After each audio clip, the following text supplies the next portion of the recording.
Atlanta Braves 7-4, excuse me, are currently favored today, minus 145 over the Atlanta Braves in game 2. The run line is at 7.5. The Braves will be sending out Ronaldo Lopez, and the Padres will be sending out Dylan Cease on the mound. And Coach Prime landed a $54 million extension at Colorado. This came after being previously linked to the Dallas Cowboys head coaching job. At Progressive, they're making things even easier. They'll help you bundle your home and car insurance together so you can save on both. Learn more at Progressive.com or 1-800-PROGRESSIVE.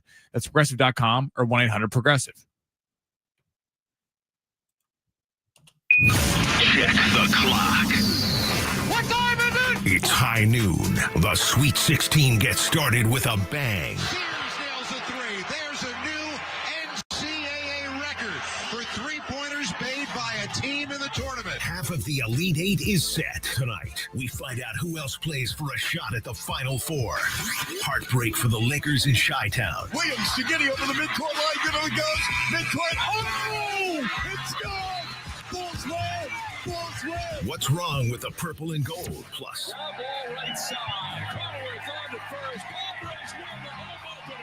the Padres get it done in front of the faithful, and SDFC faces LAFC up in LA.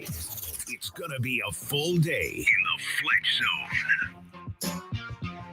Yeah, let's get it going on a Friday. Welcome back. This is the Fletch Zone, San Diego Sports 760. My name is Ben Fletcher. That's Sammy Long. We will be with you here till 2 o'clock today. We missed this yesterday. John and Jim, for some reason, just came and kicked us out. Yeah, they stole our thunder, bro. They just said, you guys, no, get the hell out of here. It's John and Jim today. Well, we're back. It is Ben Fletcher, Sammy Long. 2 o'clock will be our final break today. But we're pumped to be here. Huge day in sports yesterday. Padres get that opening day W. World Series? I think so. Sweet 16 was popping off last night. 4 games. We'll react to all of them. And the Lakers fumbled the bag in the most hilarious way in the final 12 seconds of a game that they clearly had won. And LeBron James really snatched defeat from the jaws of victory last night. We will get into that as well. But the start is the San Diego Padres, who got a win yesterday over the Braves. And facetiously earlier, I did say World Series. I think so. We don't know. There's no time to overreact after one game, right? That's what everyone will tell you. I will say yesterday was encouraging as hell if you're a Padres fan. Watching the way that they fought back, 3 times in that game they came from behind. Jackson Merrill, the performance that he had, I've never heard of a sophomore slump. Have you? Fernando Tatis Jr. looks fully healthy, was stealing bases, was getting hits. Damn near had a home run. I mean, goodness gracious. I don't know that ball ever got more than 7 feet off the ground, but it hit the absolute life out of that baseball. And then it hits off the top of the wall, comes back into play. But the Padres played well. The Padres open up their season with a bang, get 7 runs on the board, played small ball, had the home run from Gavin Freak in the sheets, and they got the win on opening day. Only 161 more of these, so enjoy them while we got them. They'll play again tonight against the Braves at 6:40. That'll be first pitch. And no matter where you're watching, if you were watching on MLB TV yesterday, you might have had some issues. I guess most of the country was not able to watch on MLB.TV. I have it on my phone. I do the Padres $99 a year thing and didn't have any issues. I was able to stream it from my phone to my TV and it worked perfectly. But I know a lot of people around the world had problems. And I'll tell you, my biggest takeaway from yesterday, disco ball in Mud's booth. Pretty freaking sick, man. Mudcat and Don Orsillo, they have a new disco ball up there. And that's kind of where I would like to take this game. It's nice having baseball back. Opening day is the best. It's a comfy sport, man. It's fun to watch. It's not the real high intensity of basketball. It's not the take his head off of football or UFC, other sports that I love. It's more golfy in the fact that you can just sort of relax and enjoy and watch. And it's a pretty game. It really is. And I really enjoyed having Don and Mud back in my living room cracking jokes. That's the best part about baseball season to me. And it was pretty good yesterday. Real quick, we're trying to get up on X. It's not working right now. So everyone is trying to hit us up about the stream. We're trying to get it up. Just heads up. Number 2, yes, Padres pros and cons of yesterday, got the W, big opening day W, coming back multiple times in the game. As you mentioned, Jackson Merrill, 0 sophomore slump there. And I think it's crucial that he gets off to a big start, which he did, because that is kind of a narrative that was surrounding him a little bit. 4 RBIs. 4 RBIs, I mean, unreal. Gavin Sheets, we talked about it on Monday. The way the Padres spent money, they need guys like Gavin Sheets to step up, because 7 through 9 was a concern heading, or is a concern heading in the season. But if Gavin Sheets is doing what he's doing, first game, home run. If he can, even if he's batting 200, but he hits like 20 dingers on the year, that is a ginormous ad for the Padres at the back of the lineup. So huge win, a Braves team that's very good. Now, the one thing that did concern me a little bit yesterday that we're going to have to talk about later, and I'm going to chalk this up to opening day jitters, so we're not going to overreact. We know this is one game. Michael King sucked. Michael King getting pulled in the third is a problem. And again, 76 pitches. We're not going to overreact. It's opening day. He's never been in this position before where he's the number one guy. But the thing with the Yu Darvish injury is Cease and him have to be aces. Cease, we trust. Cease has been an ace before the last few years, so I'm not really worried about him, even if he had a bad night tonight and didn't pitch very well. Michael King, though, the Padres cannot afford for him to be what he was yesterday. And we're not going to overreact. I think it's one game. I think Michael King's gonna be just fine, but that's not a sustainable way because Kolick and Hart and the rest of these guys at the back end of the rotation and Vasquez have talent, but they're not necessarily easily relied upon. You need Michael King and Dylan Cease to be the two aces and let the other three put in some work. King can't pitch like he did yesterday. Now, Sammy and I have a season-long entry going on Prize Picks that did not get helped out yesterday, at least by the Padres. Suarez got a save, which that was our one less than for the Padres at 30.5 saves. Fernando Tatis Jr. did not hit multiple home runs. And Michael King, I don't know how many Ks he ended up having, but only in 3 innings of work, didn't get through the third. 3 Ks. 3 strikeouts. 3 Ks, 4 hits, 3 earned runs. Did not help us out with our 183.5 strikeouts that we need him to throw this year. But we're not going to overreact. However, you are more than welcome to overreact on our text line, 70470. Start your message with team. If you're like the Padres fans on Twitter who are saying Jake Cronenworth needs to be traded after one bad opening day. I saw that. If you are like the Padre fans on Twitter who are like, I cannot believe we gave Michael King another year. I get that. But you know what? If you want to overreact today, 70470, start your message with team. All right. Every single day here on the Fletch Zone. Obviously not yesterday because John and Jim took over. We do something called the Big Three. That is where Sammy Long takes you around the world of sports. I'm curious to see if the Lakers are in the Big Three today. But let's do that right now. Hit that button, Sammy. Your lunch break is here. Ready to go back to the office and knock the socks off your friends? Coworkers? It's time for the top stories of the day. The Big Three. Now, on my computer at least, I was able to get X up and going. So follow us there at Fletch and Sammy, Fletch and Sammy on X, and then San Diego Sports 760 on YouTube. Give us a subscription there. That YouTube page is brand new, but we had some weird tech glitches to start the day. Thanks a lot, Elon. Yeah, unbelievable. Trying to mess up our show. Run your app, bro. All right, where are we starting, Sammy? All right, number one. I guess we'll start with my Lakers. Oh my God. You want me to take it? I'll do it. Okay. So the Lakers give up 9 points in 10 seconds and sell the game against the Bulls for the second time. Josh Giddey hits a game-winning half court. This comes a day after LeBron hit a game winner against the Pacers. What the hell are the Lakers doing right now? Is this a major cause for concern? How far can they fall in the West before this gets really concerning? So kind of the secret nasty that's going on with the Lakers right now, LeBron's not playing good basketball.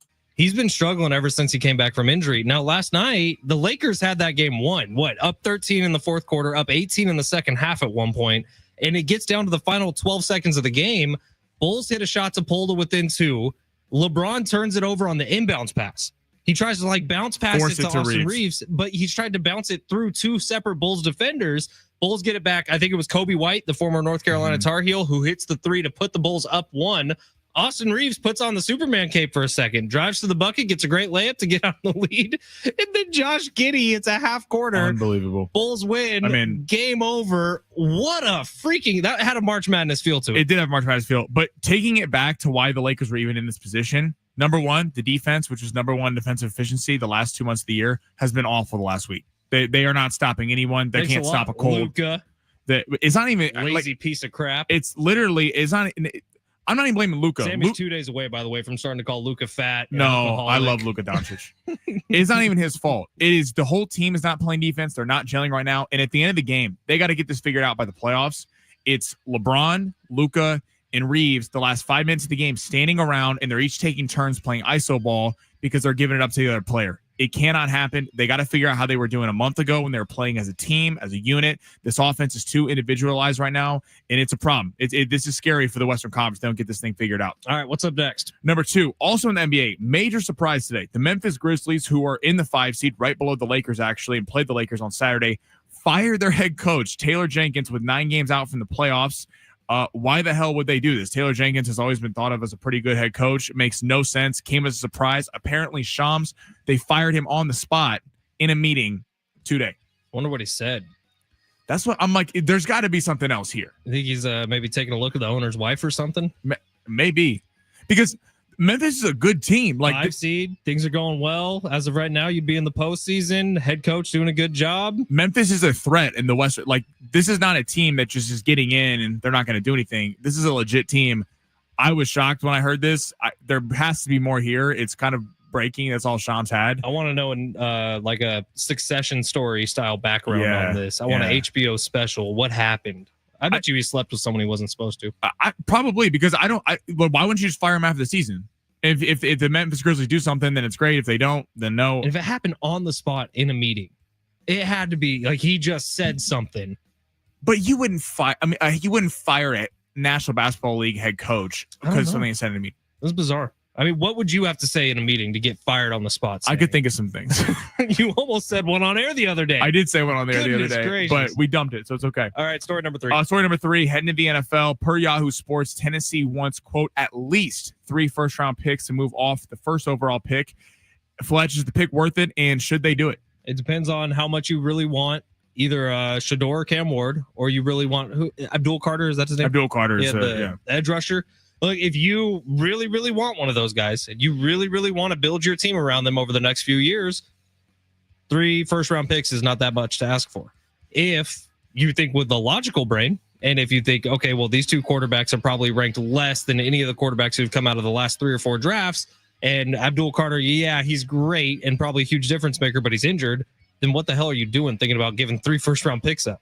That's a good point, because this year, there's a lot of really talented players at the top of the draft, but there's concerns with everyone. Travis Hunter may be the most pure talented player in the draft, but then you have the concerns. He's small. Does he want to play both ways? Do you want to play him both ways where he could get injured?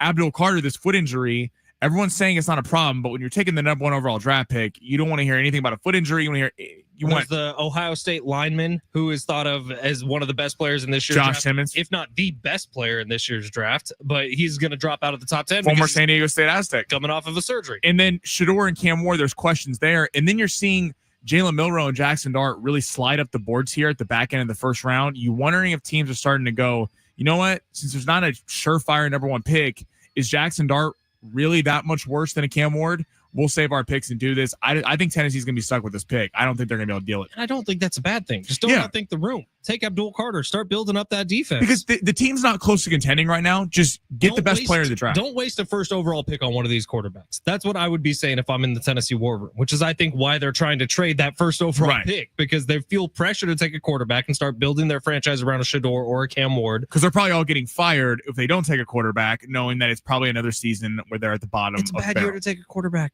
Hell, if I'm Tennessee, I'm fine with coming and getting the first overall pick next year too. Yeah. If I'm the GM, if I'm owning the team, I'm taking Abdul Carter or trading the pick and being done with it. But the head coach is like, no, I need a quarterback or my ass is out next year. Yeah. I mean, we've seen, so I get it that the 49ers last year kind of sucked, but we've seen it work before, right? Where you move up in a draft and either the first or the second overall pick, you take a Nick Bosa. The Niners built that defense around Nick Bosa. It was the best defense in the NFL 2 years ago. Yes, last year they took a big step back. We're not talking about last year. But when they were building that up, it was built around Nick Bosa, and then you add a Fred Warner, and then you get a great defense. Why not do that if you're Tennessee? Fix that side of the ball first, then worry about the offense. What are the signs of Super Bowl winning teams? Quarterback, number 1 option, left tackle, and a pass rusher. Yeah. Go solve one of those right now, Tennessee. And I do really like your last question. Let's squeeze it in real quick, Sammy. My last Big question. 3, number 4. What's my which March Madness game are you most excited for tonight? It's easy to say Auburn, right? Because that's the only one. Auburn, Michigan would be easy to say. Tennessee, UK would be easy to say. I'm excited for Izzo. Yeah. It's Izzo time in the Sweet 16, baby. He's one of the best college basketball coaches of my lifetime. Michigan State against Ole Miss. I think that's a effing amazing game. Yeah, and Michigan State's really been a doubted 2 seed. For whatever reason. Because not one of their players in the starting lineup made the Big Ten all-first team. So everyone's like, well, this team can't win anything in the tournament. And you saw the resiliency against New Mexico. I like that pick. It's coaching, dude. It's coaching. Tom Izzo is brilliant. He is one of the best motivators in the country. There's a reason why John Calipari almost went to the Elite Eight last night. And then my number 2, I think Kentucky, Tennessee is fun. Everyone's on Tennessee because Kentucky beat them twice in the regular season, and there's the narrative you can't beat them 3 times. Kentucky's also a team that's been very doubted. Got a lot of great scores there. Lamont Butler, obviously the former Aztecs, one of them. You know he's playing with like one arm right now. Yeah, and he's still balling out. The coach said his shoulder's essentially fallen off. Yeah. He's balling out, man. I like Lamont a lot. All right, we'll take a quick break. When we come back into the Padres game we go, and back into March Madness we go. We really haven't touched on it, but the Sweet 16 games yesterday, Sammy's upset pick, gone, out. My upset we pick, don't need to talk about it. Gone, out. We'll talk about it coming up next. San Diego Sports 760.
Yeah, big voice guy. We are America's finest sports station. San Diego Sports 760 is also your home for March Madness. Catch all the action in the Sweet 16, which begins today at 4 o'clock right here on your home for March Madness, San Diego Sports 760.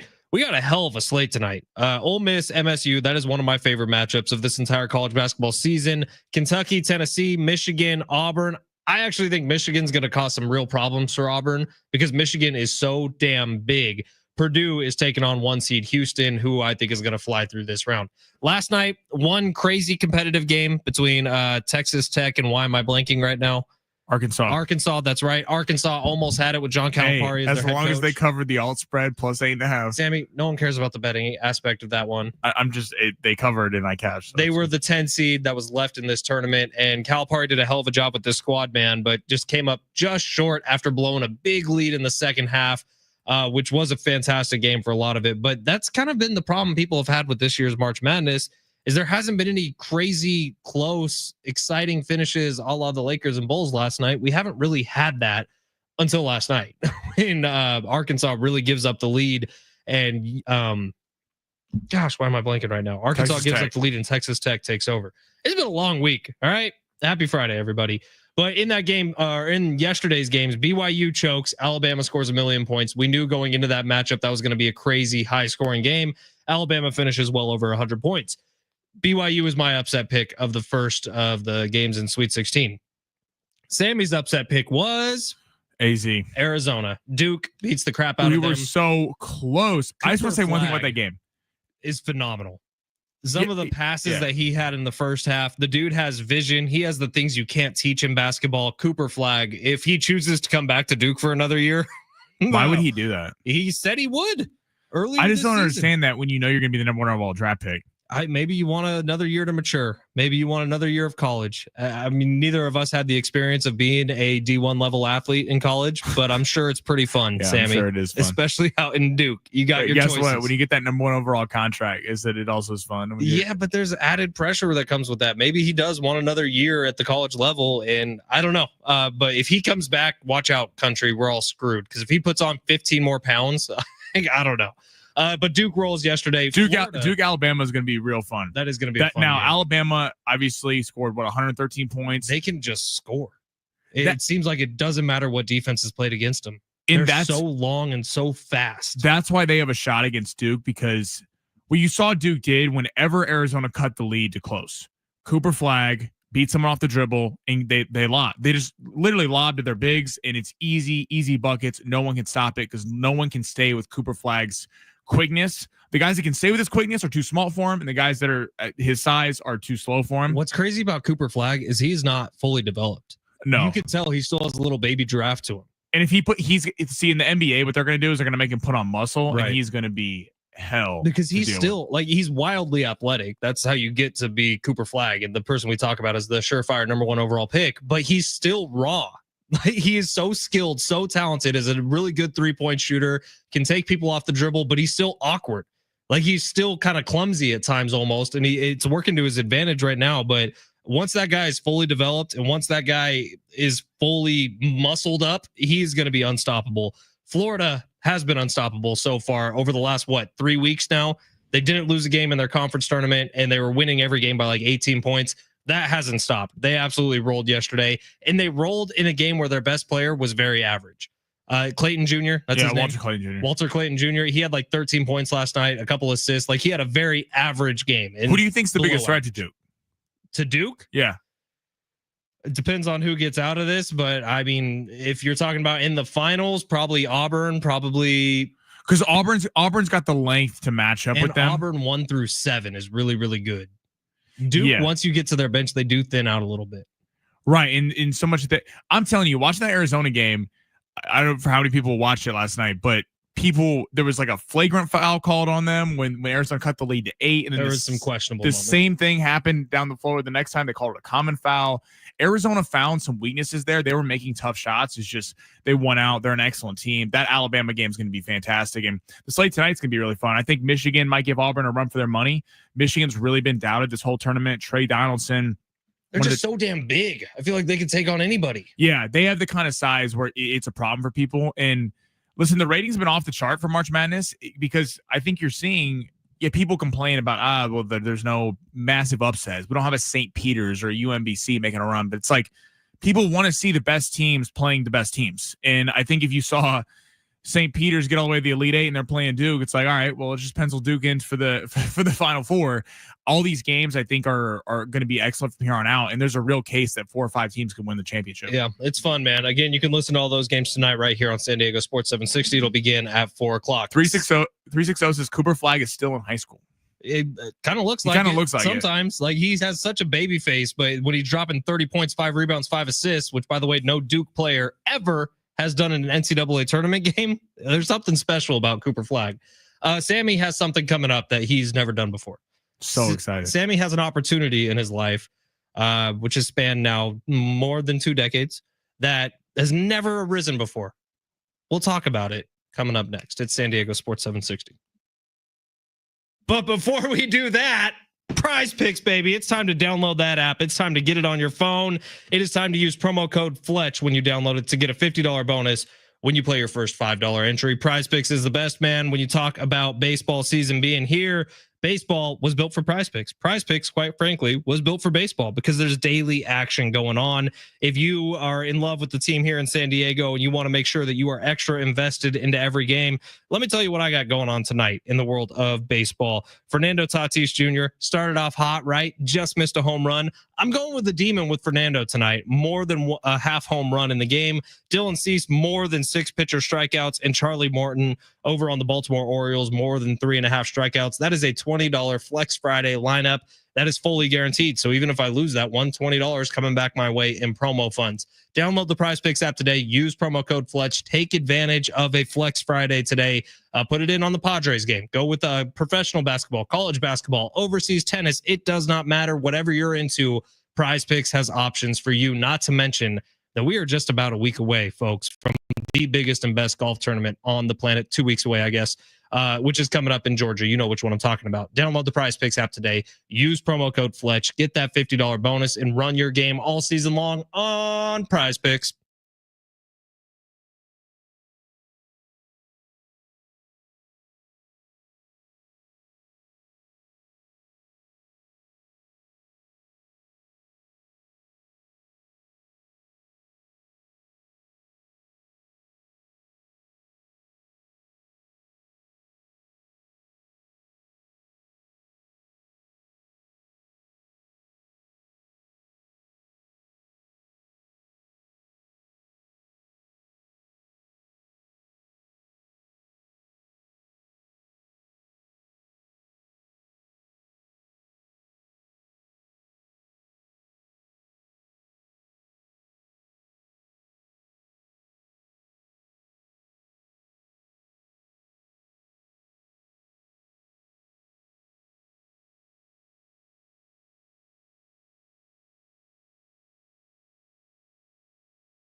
This report is sponsored by Rapid Radio's The Padres back for Game 2 of their season against the Atlanta Braves tonight. Dylan Cease will be going for the Padres, where Ronaldo Lopez will be going for the Braves. The Braves are currently plus 110 on the money line. The Padres open as minus 135 favorites, but have moved up to minus 145, and the run total is set at 7.5.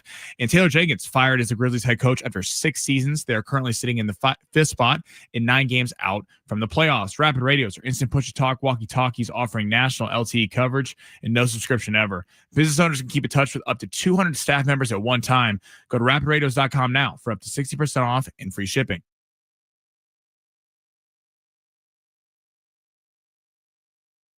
Happy Friday, everybody. San Diego Sports 760. This is the Fletch Zone. My name is Ben Fletcher. That's Sammy Long. Thank you for stopping by. If it's your first time trying us out, we do appreciate it. Text line is open on a Friday here. 70470. Start your message with team from the 619. You guys say you're not going to react about Michael King or overreact about Michael King, and then you follow it up by kind of overreacting. He just couldn't locate his pitches, probably just first start rust. He will be fine. Yes. That's what we said, though. Michael King's going to be fine. Hopefully he has a great season, because Sammy and I need him to have a great season because of our we're as we said, we're chalking this up to opening day jitters. But if we're being honest with the team, it was not a good performance, and he cannot play like that. Correct. 484, way too early overreactions for the MLB season. Adley Rutschman is on pace to hit 324 homers this season. Jackson Chourio is on pace to strike out 810 times this season. Mackenzie Gore is on pace to strike out 421.2 batters this season. Mackenzie Gore was money yesterday. Holy smokes. 6 innings pitched, 1 hit given up, 13 strikeouts. Mackenzie Gore, former Padre. 360. Quietly, because he was part of that Juan Soto trade. You did ASMR right now. God, Mackenzie Gore is so good. 360 says, following up on Cooper Flag, he should be playing in the state championship in Maine. That makes him more incredible than the next LeBron. Yeah, he's 18 years old. 619 just turned 18 too. 619 says Cooper Flag possibly coming back would be the result of NIL and good for college basketball. Flag is making millions this year and would make even more next year should he stay. SoCal Jayhawk. I mean, he's going to make more money at the NBA level, but I don't even. It would be good for college basketball in the sense that it would be good for Duke, and Duke is a huge name in college basketball. Right. It would be bad for college basketball in terms of competitiveness, because Duke would beat the crap out of everybody next year if Cooper Flag returns. I mean, can you imagine him year 2? He's too good. Remember that conversation we were having about if you were to put an NBA player onto a 16 team this year, what would they do in the NCAA tournament? We were like, yeah, there's probably 70 or 80 who would honestly make them a 1 seed.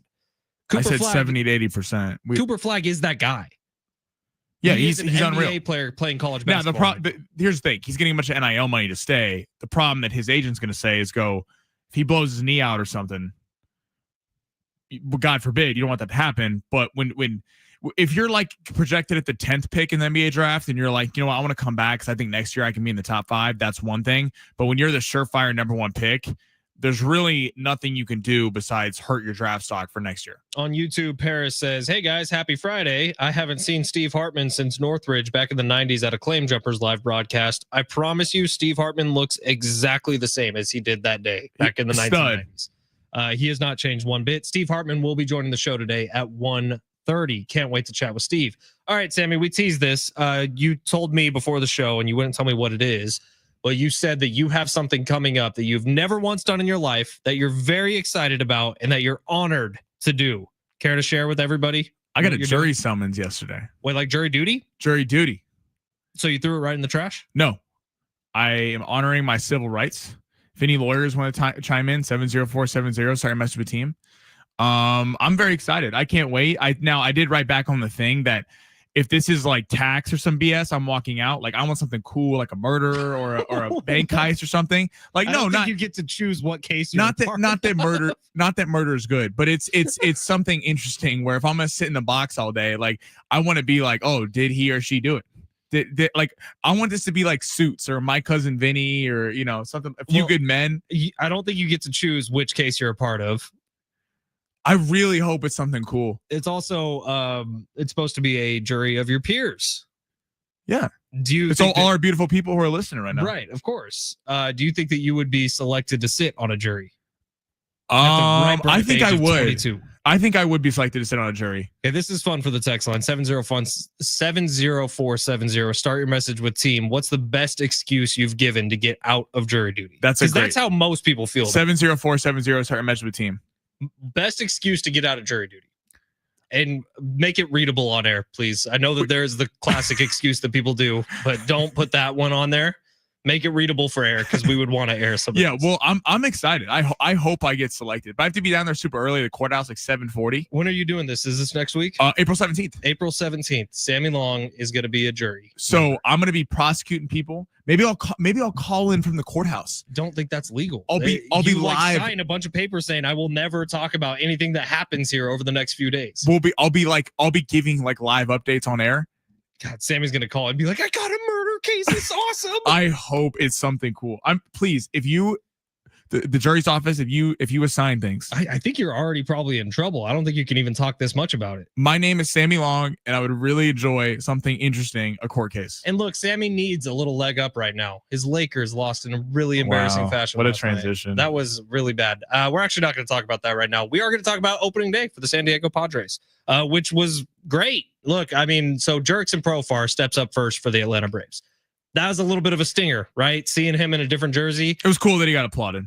Awesome that he got the standing ovation. I tip my cap to Petco Park fans. That was a cool moment. Also, before the game started, the flyover, the national anthem, I really don't want this to sound braggy. I'm like best friends with one of the pilots in the helicopters. Really? Yeah, he's a really great guy, part of our Navy here in San Diego. And that was really cool. He was talking to me about it last week, how excited he was to do it.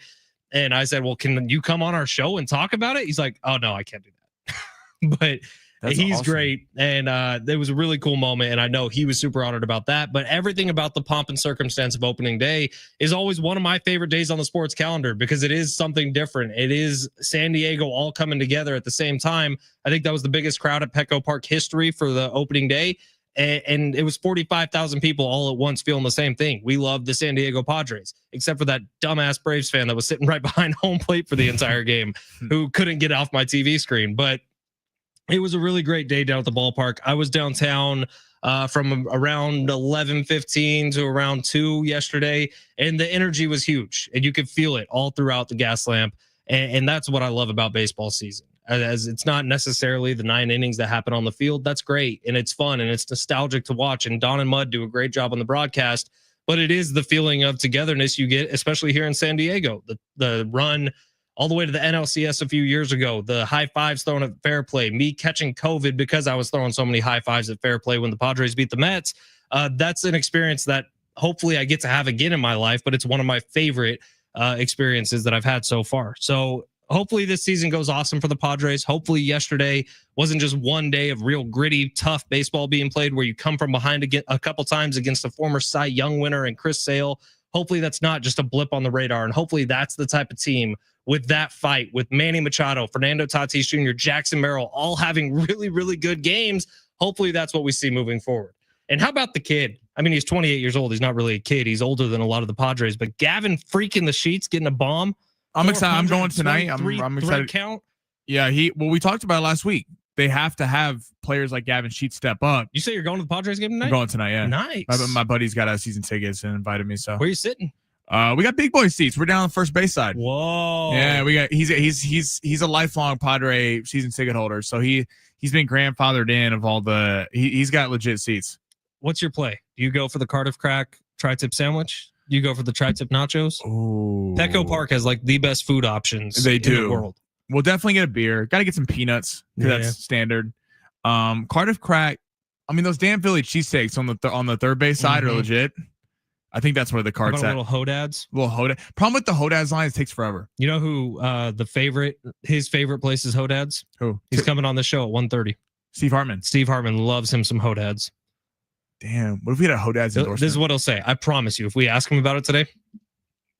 Sammy, last time Fletch and I went to a Padres game together, I took him to Hodads. It was my treat, of course. And I bought him a beer. We had an IPA. Fletch, what was the name of the IPA?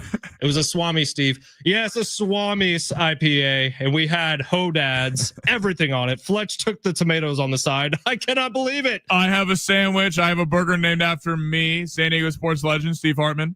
It's called the Loose Cannon, Sammy. That is what Steve Hartman's going to say a little bit later on. We're gonna ask about it. I'm excited. Hodads burgers are a 10 out of 10. I'm excited to go to the game. You know, but last night, again, I know we can't overreact. It's one game. But we've known that this team has the bats. This team, Fernando Tatis Jr. stealing bases again. This team 1 through 4 is a 1 through 4 that a lot of teams in this league in Major League Baseball would want to have because they have the superstar upside.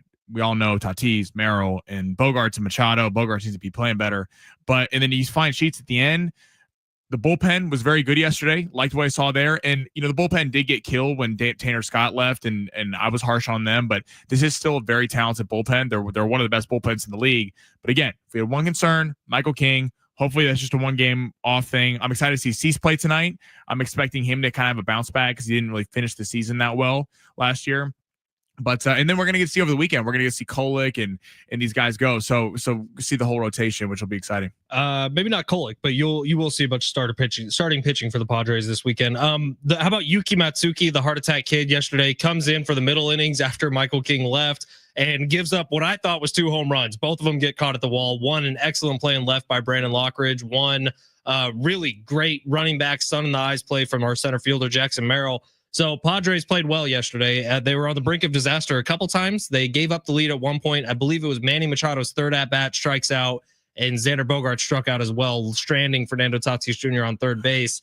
So there was a couple moments where I was like, oh, that's going to be the storyline tomorrow, and it's a disappointing Padres loss. But credit to them, in the 7th inning, put 4 runs on the board with Gavin Sheets with a hit and run. It was a really great day for the Padres. And I know everyone's going to kill me for talking about tiebreakers a game into the season, but you look at a team in the Atlanta Braves who are going to be in the conversation like the Padres. This is a damn good baseball team.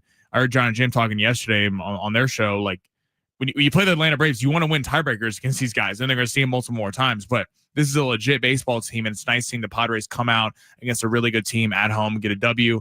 We'll see what happens tonight. So this is how it sets up for the Padres. It's a 4-game series against the Braves. Obviously, with King opening yesterday, it's going to go Cease, Vasquez, Pivetta, Hart over the next 4. So Cease, Vasquez, Pivetta against the Braves over the next 3. We'll hopefully the Padres don't want to tax the bullpen too much tonight because hopefully Cease can go ways because the rest of these guys, Hart and Vasquez, these guys not super reliable yet. We don't know what we're getting. Hopefully they're great, but you want to make sure the bullpen's ready to go for these guys if they do get in trouble early. All right, 2 things for the text line here before we get to long shots coming up next. 70470, start your message with team. First question, best excuse you've ever used to get out of jury duty. Sammy Long got jury duty. He's going next 2 weeks from now to jury duty. Oh my, are you going to be there during the Masters? What was the date again? It was April 17th. Okay, Masters will be done. You're safe. That would have been bad news, dude. I don't know if you're like me. Every year I'd lock the in Masters for 4 the days. best. It is the best. So Sammy's going to jury duty. What's the best excuses to get out of jury duty? Secondly, right after the show today, I'm hopping in the truck, getting my dog, getting my wife. We're driving up to Big Bear. I really never spent a weekend in Big Bear. What's the food spots? I don't know. I went to Big Bear when I was a little kid. Are you skiing? You big skier? Not anymore. Not anymore. I skied when I was young, snowboarded. After the leg, I don't think I'm ever doing anything dangerous again. I don't want to experience. Why Big Bear? Like What's that. up in Big Bear? Like why did that get chosen? It's a quiet cabin where we're not going to have cell phone service. Oh, okay. So we're going to disappear for a couple days. It's going to be perfect. You freaky little bastard. Yep, up in the trees, man. Just me, my dog, my wife. That's going to be perfect. 70470, start your message with team. If you got Big Bear recommendations, if you got recommendations for Sammy to get out of jury duty, even though he's really excited to get I want to go. duty, I don't want to get out of jury duty. let us know. San Diego Sports 760, long shots coming up next.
San Diego Sports 760 on a Friday. It is the Fletch Zone. My name is Ben Fletcher. That's Sammy Long. Thank you for being here.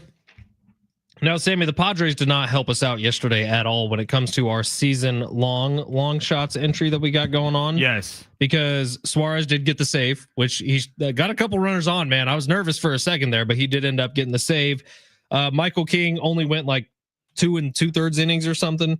Yeah, Michael King needs to get 184 strikeouts. Did not help us out at all. And people are riding with our parlay, by the way. Who was our third one? Oh, Fernando did not get multiple home runs yesterday. We're not worried about the Fernando one. He almost hit one. I thought he got it. Corbin Burns did not pitch yesterday because Zach Gallen was the opening day starter for the Diamondbacks. Bobby Witt Jr., did he hit a home run yesterday? Fingers crossed. Hopefully the answer is yes. I will look that up. I am not sure if he hit one. So we didn't get much help yesterday, but that doesn't mean that this weekend we can't get a winner going. So, Sammy, let's hit that long shots. Maybe. Oh boy. The computer's glitching. The computer is literally glitching right in time for long shots. It was never going to be a winner. While Sammy gets that figured out. Do you have it now?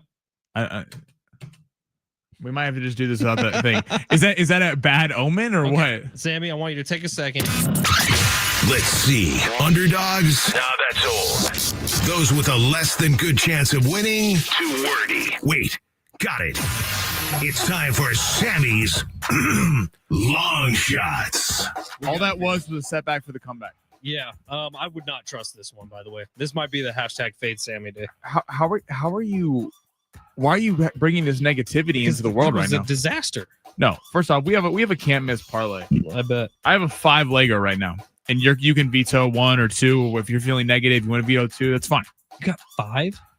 I have 4 college basketball and 1 Padres. We're going to go with the Padres first. Okay. Dylan Cease, 6 strikeouts. We're going more than. I'll tell you why. I have that in the lineup already. I like it. Going back to last year, struggled down the stretch. Got 8 up in that game against the Dodgers. Did not pitch well the last few weeks against the Dodgers. And considering that the bullpen was very taxed last night, I understand first game of the season, everyone's rested. But considering Vasquez, these guys are about to be pitching, I think it's important for Cease to go a ways tonight. You cannot have the bullpen this taxed early in the year. You know what? No hitter. Yeah, no hitter's perfect. It'll cash if we get a no-hitter. All right, let's go to college basketball. All right, college basketball heading tonight, Purdue at Houston. It is a excellent game. Braden Smith is going to have to produce. He plays for Houston. He's going to have to match the guard play of Houston. They're an excellent team. They shoot the ball really well from the free throw line, excellently. So Braden Smith, I'm kind of surprised that this is only 13 points on the season, considering he's been one of the best point guards in all of basketball. But so we're going more than 13 points. Jace Richardson, Michigan State, playing Ole Miss today. We're going more than 15 points. He had a really tough outing last week against New Mexico. Kudos to New Mexico. They really shut him down in that game. I think he's going to get some get back. He's one of the best players on the team. And for this team to go far, Richardson's going to need to start scoring the basketball. So I feel good on that one. And then we're going to head to Saturday. Walter Clayton Jr., Florida versus Texas Tech. I know this is a big number, 19 points. More than. He had a tough game last night. Or didn't do a great game, but this is where when you get to the Elite Eight, Final Four, the stars got to come out. And Walter Clayton Jr., Texas Tech is a good defense. They're a gritty team, as we saw last night, coming all the way back down 16 against Arkansas. But Walter Clayton Jr., 19 points, more than on that. He's going to have to have a big day.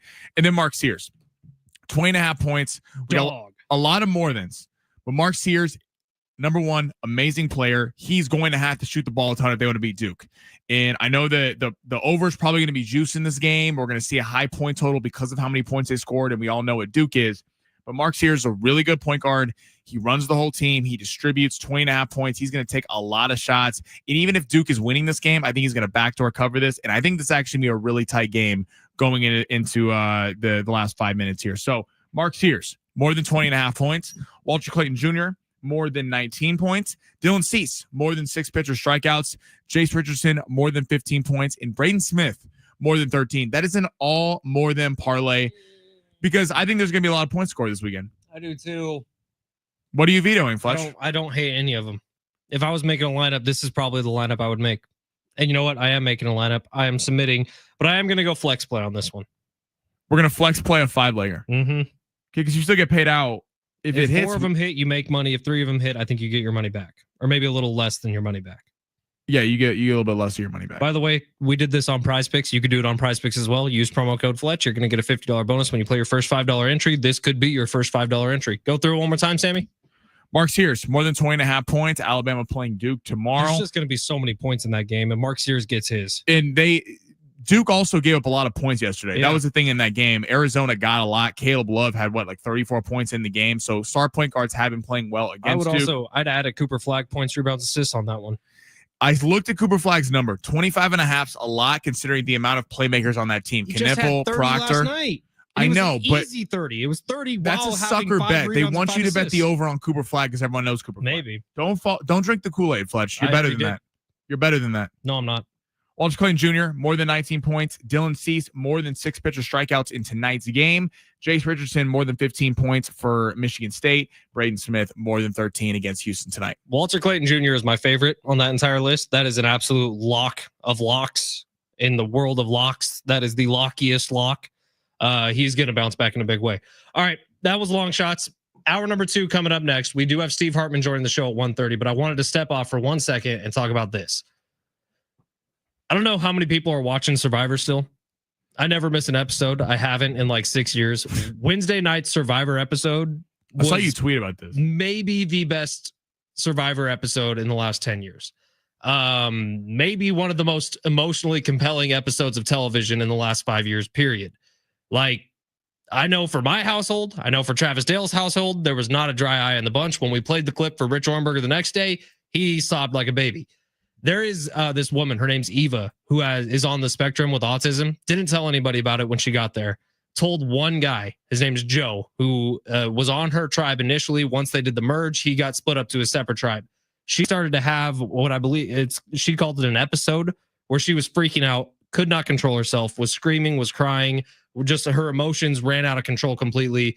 And Survivor broke their own rules. Typically, after a competition, you're not allowed to intermingle with other tribes. Jeff Probst gave the okay for Joe, who was the one person she told about her diagnosis, to go over and help her out because she literally could not stop. She was almost convulsing, almost having a seizure. And Joe calmed her down. It was one of the coolest moments I've ever seen on television. That's fantastic. While you were watching that, I was watching Temptation Island with all my boys, and not the same kind of. You were just staring at butts. I get it. It is so funny when they go on there and they go, "I'm looking for love," and the guys too. My wife and I did talk about it. If the cabin we're going to has Netflix, we are going to start Temptation Island this weekend. It's so bad, but it's so good. That's all I care about. Like, man. everyone on the show you hate. You're like, you are the worst person in high school that everyone didn't like. But it's so funny watching them interfight. But that's powerful about Survivor. If you start it from the beginning, it's on Paramount Plus. If you watch this season, it's phenomenal, man. They don't miss. I love Survivor. I'm kind of feeling an empty void because there's no I know Severance last night. It hurt. It really did. But I could not recommend this season of Survivor enough, especially the episode that just came out this week. Even if you just jump in, watch the recap up to this point. The most recent episode of Survivor, it will make you cry. It is intense, man. All right, it's San Diego Sports 760. We're going to take a quick break. Hour number 2 coming up next. We will get back to opening day with the Padres, preview this weekend for the boys in brown and gold. Also, get to March Madness. We got games starting at 4 o'clock tonight. You'll hear them all right here on San Diego Sports 760. The Sweet 16 will conclude tonight. The Elite 8 will begin tomorrow. It's San Diego Sports 760. We got a lot to talk about, man. Hour number 2 coming up next.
This update is presented by Jackson Hewitt. It matters who does your taxes. The Padres be getting going in the second game of their season. Hosting the Braves, Ronaldo Lopez will be going for Atlanta, while the Padres will be going with Dylan Cease. They're currently minus 145 on the money line, with the total runs set at 7.5. And Coach Deion Sanders lands a $54 million 3-year extension to stay in Colorado. This comes after all the talk of him possibly becoming the Cowboys head coach in the offseason.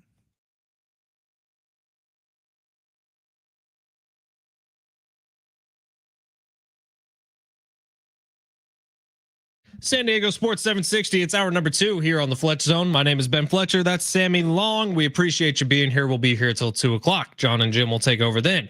John and Jim will be leading you right up to tip off of Sweet 16 Day 2 in March Madness. We got 4 games coming up tonight, and they're all good ones, man. When you get to this point, everybody's good. Ole Miss taking on Michigan State, Kentucky taking on Tennessee, Michigan, Auburn, Purdue taking on Houston. That is your lineup for tonight. Excuse me. So that will all be heard right here on San Diego Sports 760. Coming up at 1:30 today, Steve Hartman is going to be heard on San Diego Sports 760 once again. We've been having Steve on weekly at 1:30 on Fridays.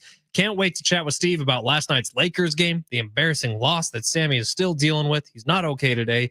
Can't wait to talk to Steve about what's going on in March Madness. But before we get to there, let's talk some more Padres baseball. Opening day yesterday, they get out with a win, 7-4 final score. They beat the Braves, who we all expect to be a postseason team once again this year. It's kind of cool how this works, right? This is the Braves team that the Padres knocked out of the postseason a year ago. And then day one, Petco Park, Jerks and Profar, first person up to bat for the Braves. It was kind of a cool, all-inclusive moment of what happened a year ago, transitioning into this year. And I think the best part, the best news for you Padre fans, obviously it's one game. Who knows what the rest of the year is going to look like? Jackson Merrill, Fernando Tatis Jr., Manny Machado, all with multiple hits.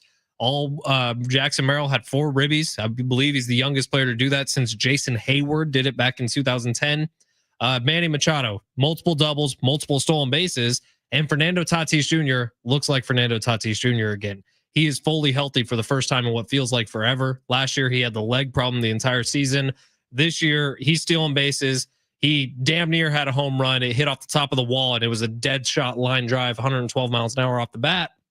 But Fernando looks like Fernando. If you get a season full of that, man, you're in for some good news this year, Padres fans. So after one game, what more can you really take away from it? I don't know. Michael King struggled. He'll be fine later in the year. Fernando Tatis Jr. played really well. Hopefully he stays that way all year. And we'll see what happens next for these Padres. But they got 3 more against the Braves. I don't know that we can really overreact to anything we saw yesterday. The hope is that Dylan Cease goes out there and has a hell of a game today. The hope is that he goes out there and turns in an ace performance, because you're going to need him in your rotation as we get ready. Quick old friend alert, because I hadn't seen him in a long time, and he popped up randomly downtown yesterday in the gas lamp when we were there getting ready for the Padres. Mike Costa. For the first time in close to a year and a half, I saw the big fella, Michael Lewis Costa. I told him that we've been having Coach Quintera on and Steve Hartman on the show, and I think that we might be getting some Mike Costa action on the show coming up within the next couple of weeks. That'd be fun to chat with the old buddy, but he's doing great. He misses doing this. He says, I can't believe Sammy Long is at the point where he's working now and he's an adult now. Oh, Costa, we were fixing something on the board, but Costa's you talking about Costa? Yeah, I ran into him yesterday randomly downtown. It was just so great to see him. Yeah, by the way, so I'm here running the board and I see these guys, I can see behind the stream on John Jim, and I see Fletcher, all these people, everyone's just popping bottles. I'm like, damn. We didn't have the same kind of alcohol content here at iHeartMedia. You know what I mean? I was very responsible. I had like half of one beer yesterday. I had stuff to do. I had to take my dog to the vet. I had a birthday. I had a wife. I had all these different things happening yesterday. But it was great seeing everybody when the whole iHeart building gets together. It's pretty fun.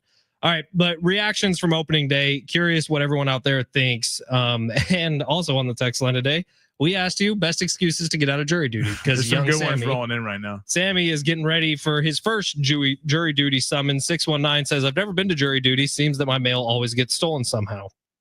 Nice. 858 Willie Winner Pete here. Right on, Sammy, even though 160 plus that win will matter. I'm not sure what that was in reference to. I was talking about how even though it's after one game, it's like the Braves are a team that you want to own a tiebreaker against. So if we're taking it seriously every single game and not just doing like opening day, it's fun. It was a big win.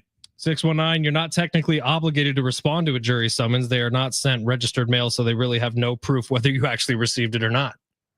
Well, too late for that. Yeah, Sammy. Again, I texted him. I said, it better be a fun case.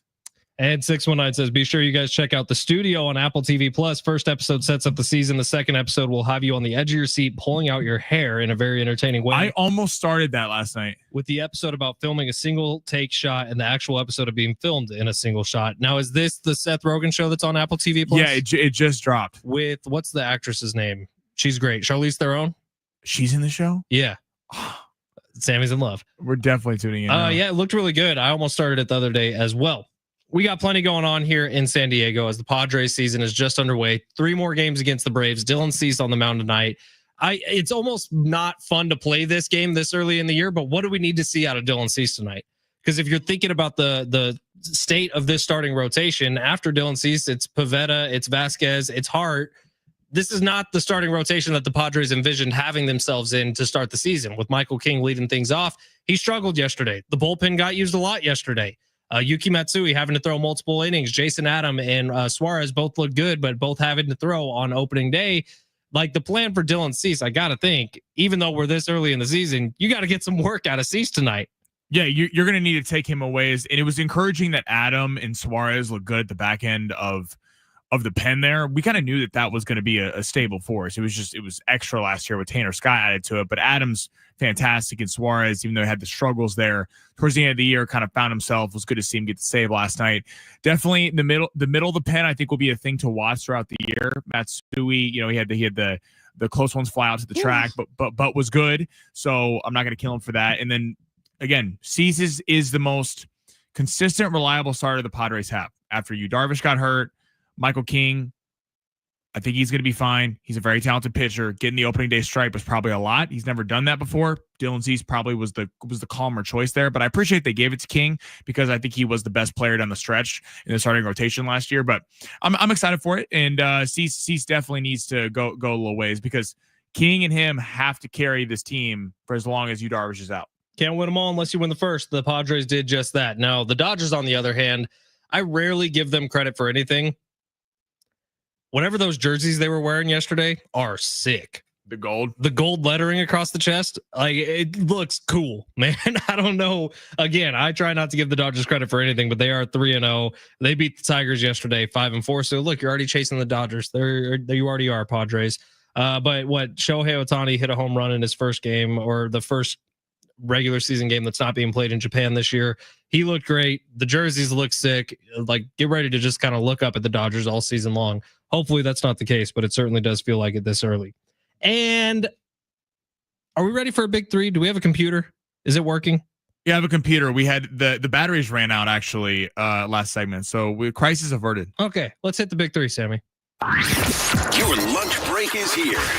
Ready to go back to the office and knock the socks off your friends? Coworkers? It's time for the top stories of the day. The Big 3. By the way, you can stream us both on X and YouTube. On X, we are at Fletch and Sammy. Find us there. On YouTube, it's at San Diego Sports 760, all one word. You can find us streaming there if you want to see Sammy's gorgeous hair. By the way, on X, we were running down John and Jim the other day. So to all our listeners, we want to catch John and Jim. Yeah, that'd be nice. We were close. We had 300. They had 330. So we just need a few more people. That's it. All right, Sammy, where are we going for hour 2? All right. Number 1, Deion Sanders lands a 3-year, $54 million extension with the Colorado Buffaloes. Do you think everything to Dallas was real potentially, or do you think it was all leverage to get a new contract? Well, we're hearing it now, right? We're not hearing this months and months and months ago. So yeah, I do think it was real. I think there was serious consideration, if not from Dallas, from some NFL team, that he was going to the league. And I think that Colorado, this deal was probably put in place a couple months ago. And then it was actually signed now because Deion was waiting a little bit. But because we're hearing about it now, because we didn't hear about it at the end of last season, I think that the NFL theories were definitely for real with Deion Sanders. And I think teams wanted him. And I think he made the right choice. I think he gets found out at the NFL level. I really do. Yeah, you wonder if Deion's whole kind of motivation thing I don't think works. he's that good of a coach. I mean, I think he's a great recruiter. He's a great recruiter, but that's where the NFL is different. Is you're not recruiting. I mean, I guess you are in free agency, but you're not recruiting kids where you're going to he'll get the program turned around. I get it for Deion. Dallas is a big job, but that would have been, the NFL would have been salivating if they got Deion coaching the Cowboys. For sure. What's the numbers on this contract? 3 years, 54 extension. That's a lot of money for a college football head coach. Good for Deion. All right, number 2, sticking in the National Football League. Reports the Steelers are liking Jalen Milroe, also been linked to Jackson Dart. Would you take Milroe or Dart, or would you go with Rodgers? Well, Or I don't both? think the two are exclusive. Like, I think you could go with Rodgers this year and still draft one of those guys to sit behind him for a year.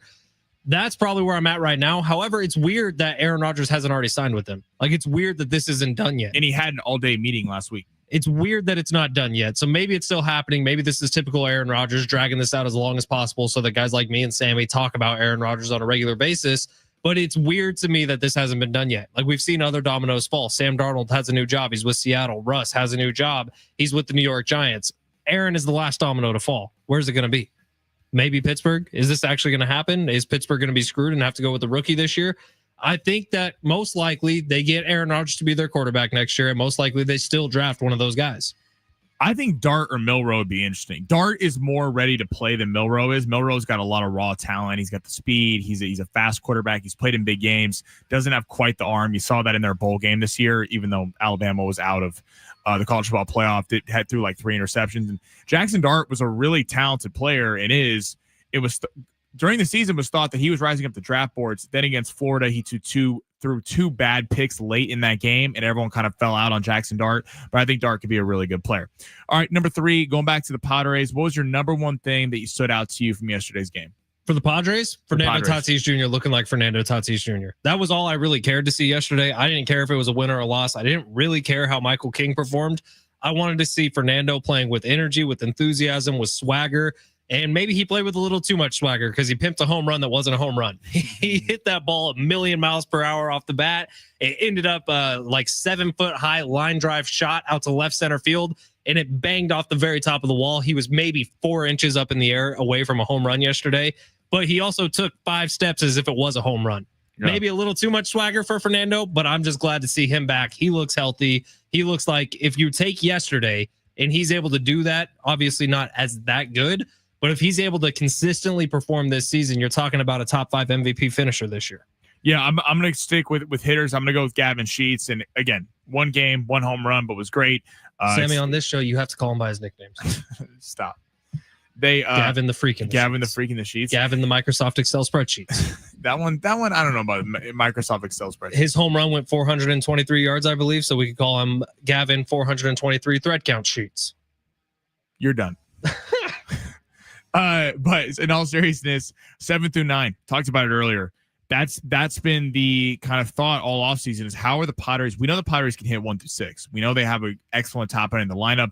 They have superstar hitters, but who's going to be batting 7 through 9?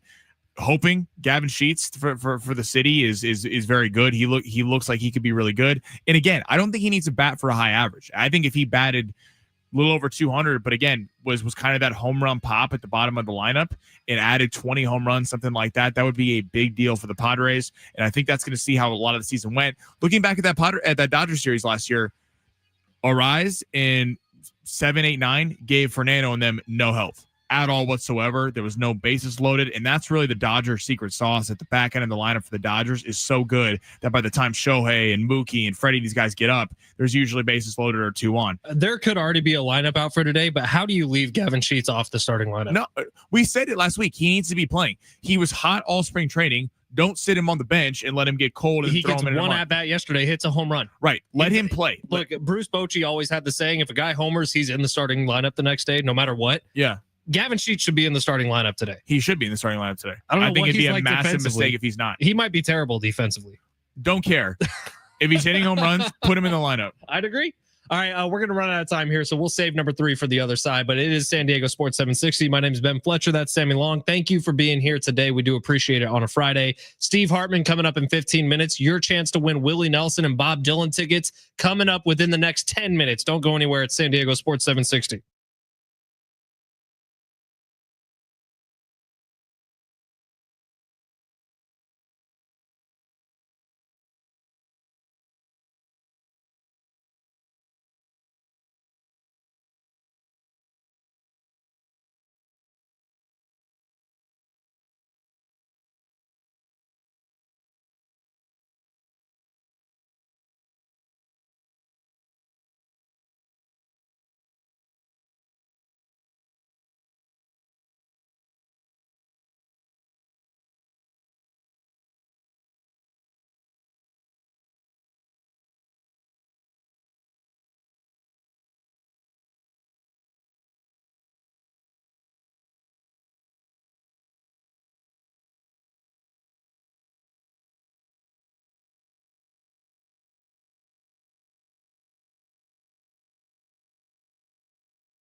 San Diego FC back on the pitch tomorrow night, taking on LAFC at Snapdragon Stadium. Tickets available at sandiegofc.com. You can hear the match live tomorrow night, starting at 7 right here on San Diego Sports 760. Your home for SDFC. It's going to be a fun night down at Snapdragon Stadium. A little chilly in San Diego this weekend. I'd bundle up a little bit if you're going.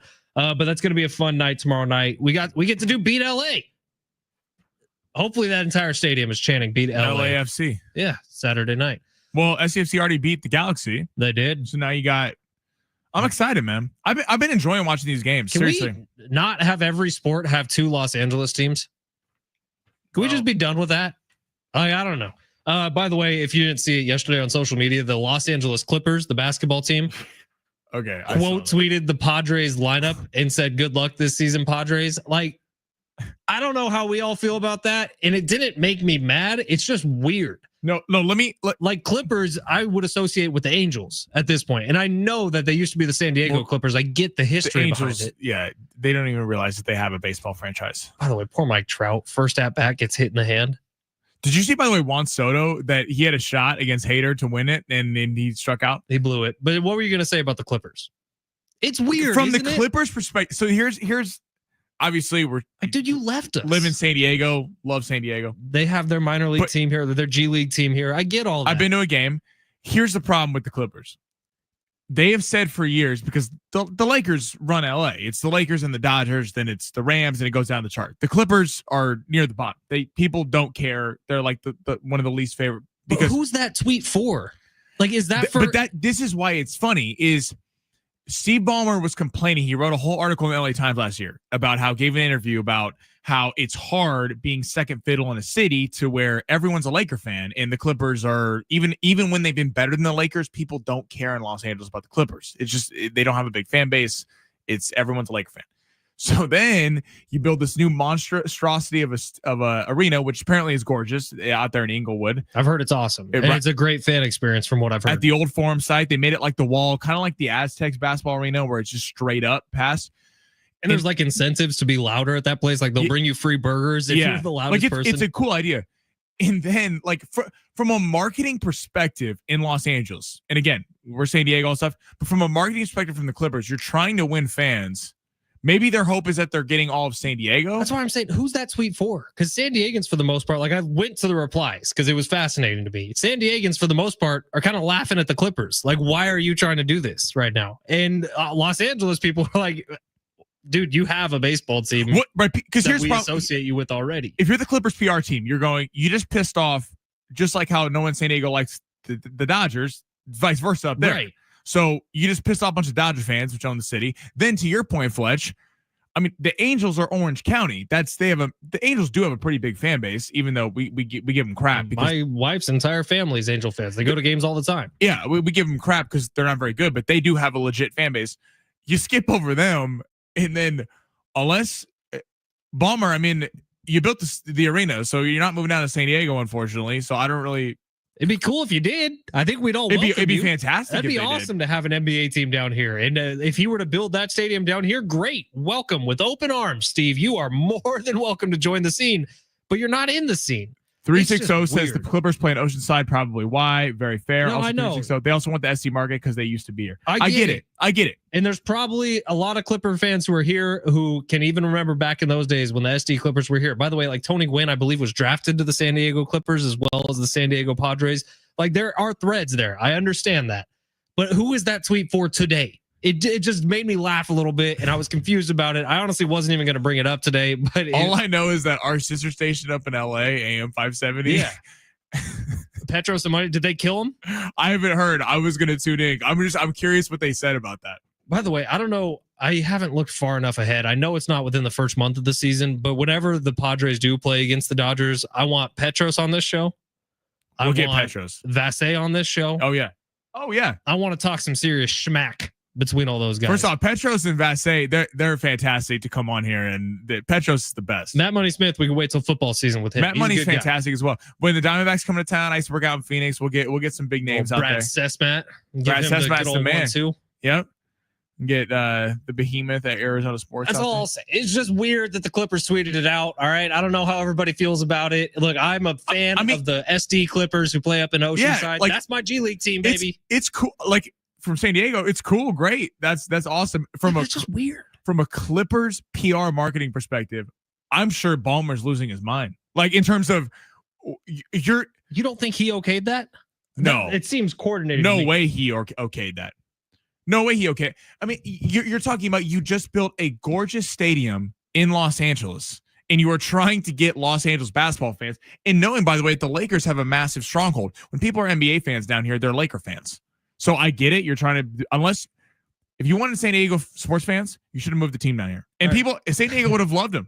We would have open arms. San Diego would have fell in love with the Clippers. We were going to talk some LeBron James here because he's kind of been on a disaster course recently, and it's coincided with his beef with Stephen A. Smith, which got ramped up to a whole new level. Was that yesterday or the day? That was the other day. That was Wednesday when he went on the Pat McAfee show and flamed both Stephen A. Smith and Brian Windhorst, which the public perception of LeBron and Brian Windhorst is that they're buddies, that they've gone back because they went to high school together.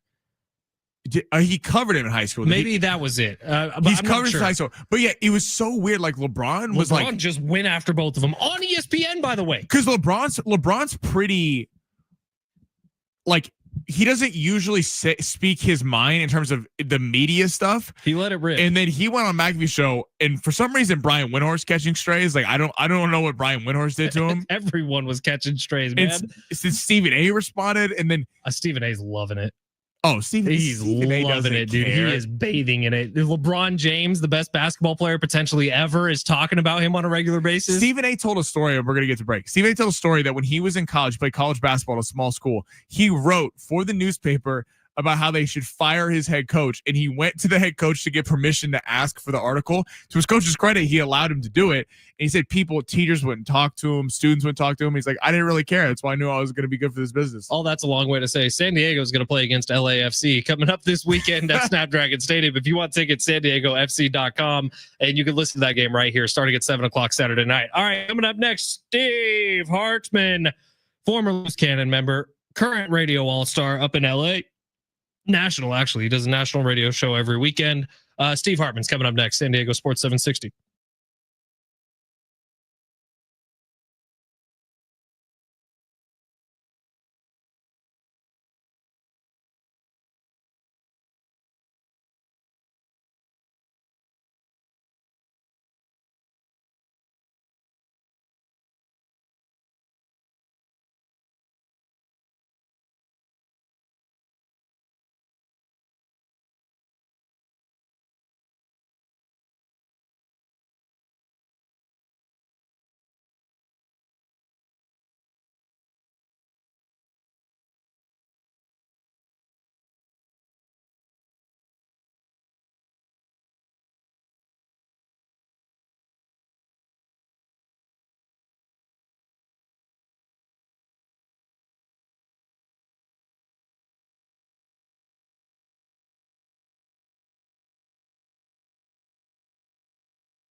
This sport is sponsored by the San Diego International Airport. Padres game 2 of the season after beating the Atlanta Braves 7-4 yesterday.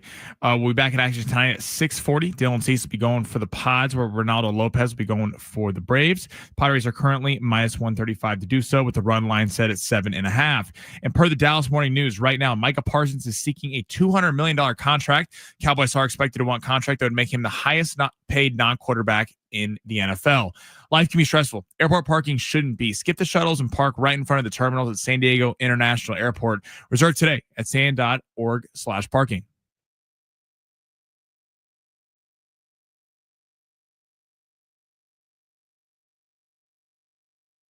San Diego Sports 760, your home for March Madness here. We got hoops starting at 4 o'clock tonight. So John and Jim are going to take over at 2 o'clock. Then at 4 o'clock, they get kicked off, and the coverage begins for Madness in the Sweet 16. The first game tonight's Ole Miss and Michigan State. Should be a great one. I got that as one of my favorite games on the schedule coming up. Right now, Steve Hartman joining the show. What's up, Steve? What's going on, Fletch? What's happening, guys? How are you? You know, we're doing great. Sammy is actually going to be going to Petco Park tonight, taking the Padres game against the Braves. And I was trying to tell Sammy about you and me when we used to go to Petco Park, what we would get for food.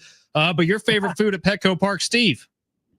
Well, first of all, tonight I'm actually heading to Dodger Stadium. Whoa. Where the food is so subpar as compared to Petco. I mean, it's literally night and day. Whether you're in the press box, whether you're in the stands, there's just no comparison. Petco blows away Dodger Stadium in terms of the food. But, at Petco, I always got the dog. But you know how it was with me, Fletch? If they had the chili, I'm really loving life. If they had the chili in the press box, one year they did away with it. I think after the COVID year, they did away with it for a while, then they brought it back. So that was a prerequisite. But again, press box food at Petco, the Dodger Stadium's not even edible, but Petco, phenomenal. Yeah, no, I'm not talking about press box food, Steve. I'm talking about when we're sitting in seats, when we're walking through the concourse. All right. So what was that? Was it the tri-tip we got? Yeah, the Cardiff Crack tri-tip. We had the Hodads pretty much every time we went. The tri-tip. Well, there's two ways to go with the tri-tip there. The tri-tip is ridiculous. So the first time I did the tri-tip, you're like, okay, yeah, it looks good. And then you bite into it, and you're like, this is like gourmet level tri-tip. And you could use it on nachos. I mean, there were different ways for the tri-tip. But no, absolutely 100% tri-tip at Petco. Yeah, it was the best. Steve, I'm sorry you have to suffer through Dodger Dogs tonight, but you know what? We'll get you back down to San Diego at some point for a beer and a Hodad's burger or a Cardiff Crack tri-tip sandwich. Steve, I'm curious. The Lakers last night had about as disastrous of a 12 seconds as you could possibly have in a professional basketball game, and it was all LeBron. Man, LeBron with the inbounds pass. LeBron, the shot Kobe White made was over LeBron. Hell, he even tried to contest the half quarter from Josh Giddey, but LeBron, after that injury, has not been playing good basketball. Are you worried about the Lakers? Absolutely. And in fact, after the game, they were asking LeBron, he goes, well, you give up 48 points in the fourth quarter. It's hard to win. It's like, dude, you gave up 48 points.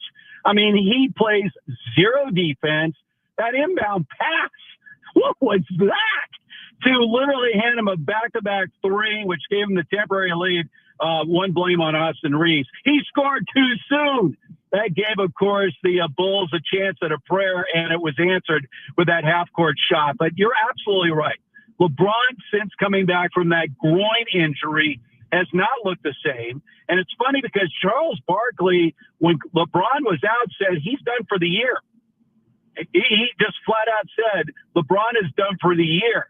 Well, the LeBron we saw before the injury playing at a first-team All-NBA level is gone because this LeBron bears zero resemblance to the LeBron James we saw before the injury. So obviously, if LeBron is not 100%, the league is so desperate to get the Lakers far in the playoffs, they forced the Grizzlies to fire their coach with 9 games to go. I mean, what was that? Because right now the Grizzlies are the most likely first-round opponent of the Lakers. They have the same record. So By the way, and they got a game coming up in Memphis, which could determine which team is the 4 seed, which team is the 5, which means home court advantage. What team that is literally 9 games away from making the playoffs has fired a coach, especially one that's been there? And they're like, well, you know, the Grizzlies don't have a great record against teams with winning records. Okay, that means they are winning every game they're supposed to win. It has to go down as one of the most bizarre firings in NBA history, considering the timing and the position of the team. But then I thought about it like, wait a second. Let's put the Lakers' first-round opponent in disarray. This will give the Lakers a much better chance to win that series. Yeah, Perts and McMahon, they just fired all the assistant coaches right now as well. So who do you think after the Lakers disaster class last night, are they still the second favorite in the West, or do you have someone else behind Oklahoma City? I look right now. Look, I mean, Denver still. I mean, Denver owns the Lakers in the postseason. Do they not? I mean, if the Lakers somehow get past the first round, who knows? They may have to. They wouldn't play Denver in the next round. No one's going to beat OKC in the West. Look at OKC. Why is everyone denying the obvious? Because we haven't seen it in the postseason. In the NBA right now. I mean, look at their record. What are they, 62-11? Yeah, what have any of these guys done, Steve, in the postseason? We don't know what OKC is. Do you think Jalen Williams is the number 2 is good enough to win a championship? Look, yes. Are they better than the Lakers? Absolutely. The Lakers gave up, 148 points the other day to Chicago? I mean, come on. They've lost twice to the Bulls now in a week. That is not a team that's going to beat OKC. OKC's too young, too good on the defensive end. Who's going to match up with Shai Gilgeous-Alexander? Who? Jared Vanderbilt? Come on. I mean, who? LeBron? Luka? I'm just not going to be able to. Steve, the duos you got. Man. The Lakers are still a year away. They've got to get themselves an all-star level big. I mean, they've been talking about the Siakam deal. I don't know about that in the offseason. But the way the Lakers are manufactured right now, they don't have any chance. Steve, I don't know. I don't know if you could say you're a year away when you have a 40-year-old as one of your best players who's declining at this point. Well, I mean, he was. Who was it that was talking about that his ears perked up when LeBron's talking about 5 more years? I don't know about that. It'd be tough to do. Steve, switching gears to college basketball. Obviously, March Madness continues tonight. Sweet 16 action. You're going to hear it here on San Diego Sports 760, but more the state of college basketball, because it's kind of in disarray right now with the transfer portal and NIL. Things might be getting a little out of hand. I just saw a post that said Indiana literally has 0 players on their active roster that will be returning to Indiana next year for Indiana. Everyone's either portal or graduating. Obviously, it's impacting San Diego State. 2 of their top players from this year have entered the transfer portal. One of their top players from this year is hopefully getting into the NBA draft, is what he's saying. But they got to start getting some sort of regulation on this, don't they? Well, they do, but I don't know how you pull back. I mean, let's say you go back to the transfer rule where you had to sit out a season. That's not going to fly. They'll take that to court to keep it the way it is right now. I don't know what the resolve is, guys. And of course, this year, a lot of people are angry at their brackets. By the way, I was 16-0 day one. I've never had a perfect day to start it. I've done well, but I picked really about 3 years ago. I thought, instead of trying to pick which games will be the upsets, I'm going to go with mostly favorites. Well, it's worked out for me this year. And a lot of people are crying because the top players from the mid-majors are opting out and taking the NIL money to go to the bigger schools. I mean, think about a year ago with Dalton Connect, right? He was at Northern Colorado, and then he decides to take the cash, go to Tennessee, and he has a first-team All-American year. So I don't know what the resolve is. Guys, we talked about this way back when it was going to be a remember it was going to be California only. And people say, well, okay, maybe the USC quarterback will get a little money. I go, you have no idea what you're talking about. You just opened Pandora's box.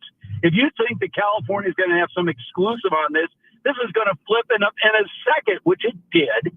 And especially in basketball, even more so than football, because one player can literally flip a team instantly.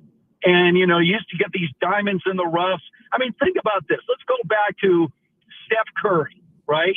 So his sophomore year, he takes Davidson, a mid-major, all the way to the Elite Eight. He came back for his junior year. What do you think he would have been offered on the open market after leading Davidson to the Elite Eight? That guy would have made millions going to one of the major schools and cashed in.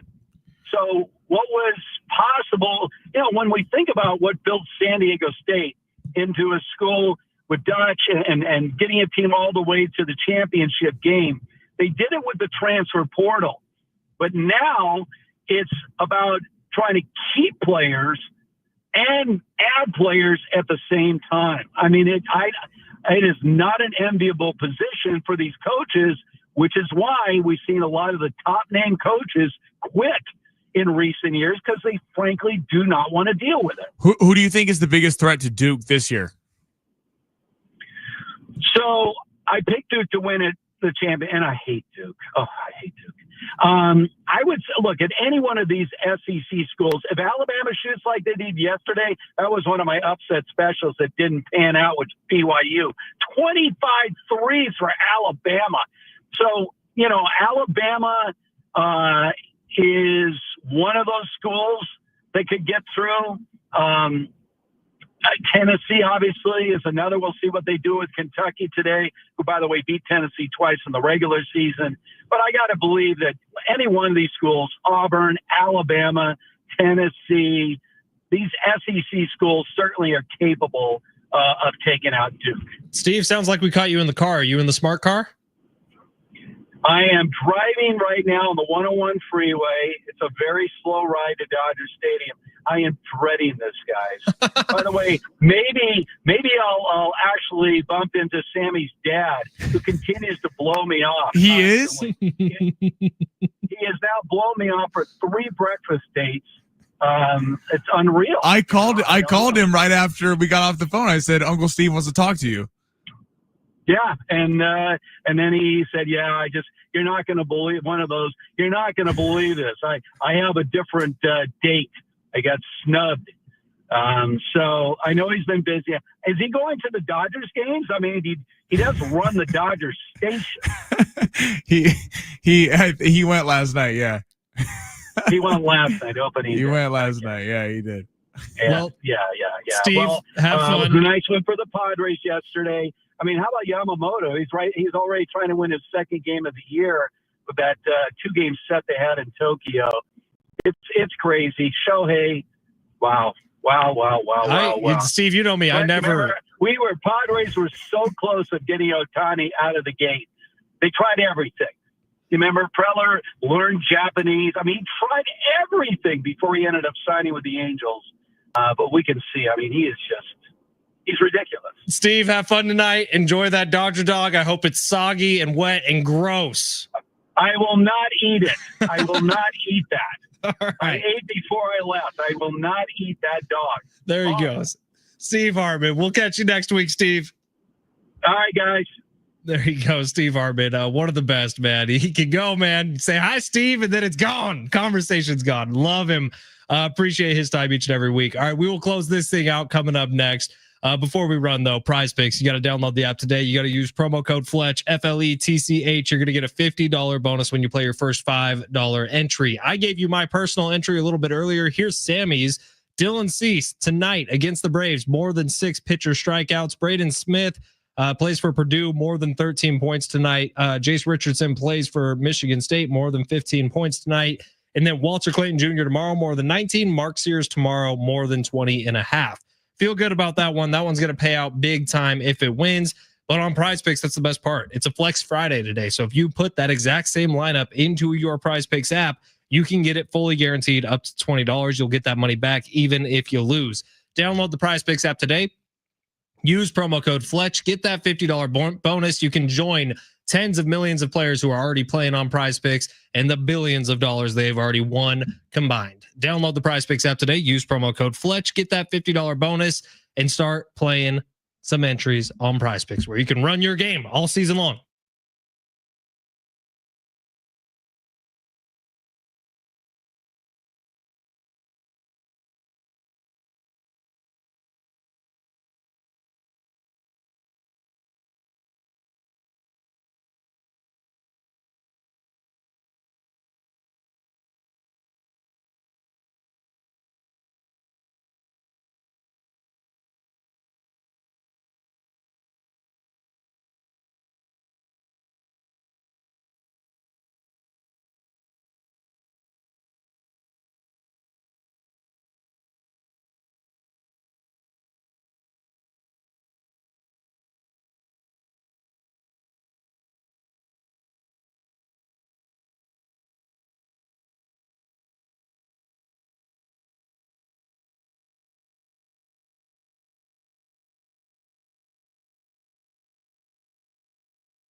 San Diego FC, they are back on the pitch tomorrow night, taking on LAFC at Snapdragon Stadium. Tickets available at sandiegofc.com. You can hear the match live tomorrow night, starting at 7 right here on San Diego Sports 760, your home for SDFC. It sounds like Chucky Lozano going to be available to check into that game.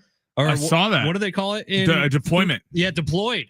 Well, I mean, it's cool because in a weird way, obviously you never want someone to get injured, but in the fact that Lozano was out for the last few weeks, that was a concern in the first two matches. Was they got outshot by, even though they were winning and were drawing, they were outshot by a lot of these other teams, and they kind of learned to have a more aggressive attack. You saw in the last couple of weeks, Adrian Garcia Marquez was on our show talking about it, and now you add Lozano back in there, and hopefully we're getting some goals. Hopefully. We'll see. It'd be good. Chucky has not scored a goal yet for SDFC because he got hurt 1.5 games into the season. Well, 1 game and 17 minutes into the season this year. But as far as MLS power rankings and stuff go, I don't know a ton about it, but I know a little. And I do know this is the lesser of the two LA teams. Well, because Galaxy's been there forever, and LAFC was the new expansion one a few years, like 10 years ago. Correct, Mundo. So if you're doing the Pythagorean theorem here, right, and you go LA Galaxy lost to SDFC, LAFC coming to SDFC, the hope is that we get a win here tomorrow night. But it sounds like Chucky Lozano, though he will not be in the starting lineup, will have a chance Play to shorter minutes. enter the game sometime in the second half. I don't talk about it. Could see him coming around. I don't know if he starts at halftime or he comes in at the 60, 70th minute mark, which could be, you see in the World Cup, these stars that are in the Premier League and stuff that come off the bench and these great teams, they put these strikers up there to come in the 70th minute, and they have all this juice and kind of energy and can add some pop. Thank you for all the recommendations on Big Bear restaurants. I will take a look at all of those, like the Himalayan for the best Nepalese food in Southern California is up in Big Bear. That sounds good. Yeah, that's from the 619. He also says you only need to serve on one jury before you realize you don't ever want to do that again. Sammy Long has jury Yeah, people duty. are not fans of jury duty. 951, Larry Joe here to get out of jury duty. I used to write down and submit due to my religious beliefs. I'm unable to cast judgment on others. Therefore, I will not perform my jury duties. Very smart. Sammy, do you have any crazy religious beliefs? Crazy religious beliefs? Yeah. I don't have crazy religious You could beliefs. pretend you do, though. I could be crazy. Yeah, but I'm telling you, I want something cool. I want a So bank what if robbery. you get there and you realize this is tax evasion and not like a murder? I'm going to be very bummed out. If this is like some guy, didn't pay his taxes. What if somebody like rear-ended somebody on the freeway and that's the jury? Was it intentional? I don't know. That's what you If the question is it intentional, I feel like I would have been a great lawyer in a different life. Oh my gosh. I watched all of Suits. Harvey Specter taught me everything I needed to know about being a lawyer. I'm ready to prosecute. No, I'm just kidding. Yeah, I don't think you'd be that good at being a lawyer, Sammy. I would be a tremendous lawyer. You don't have the hair for it, man. All right, It's San Diego Sports 760. Thank you for being here this week. We appreciate it. We would love a subscription on YouTube from you at San Diego Sports 760. We're there every single day. John and Jim are there every single day as well. And give us a follow. If you follow us at any point this weekend, Sammy will follow you right Kyle back. followed us a few minutes ago. What up, Kyle? At Fletch and Sammy on Twitter or X. You can find us there. And like I said, we'll follow you right back immediately. John and Jim coming up next. Thank you for being here this week. We will see you on Monday.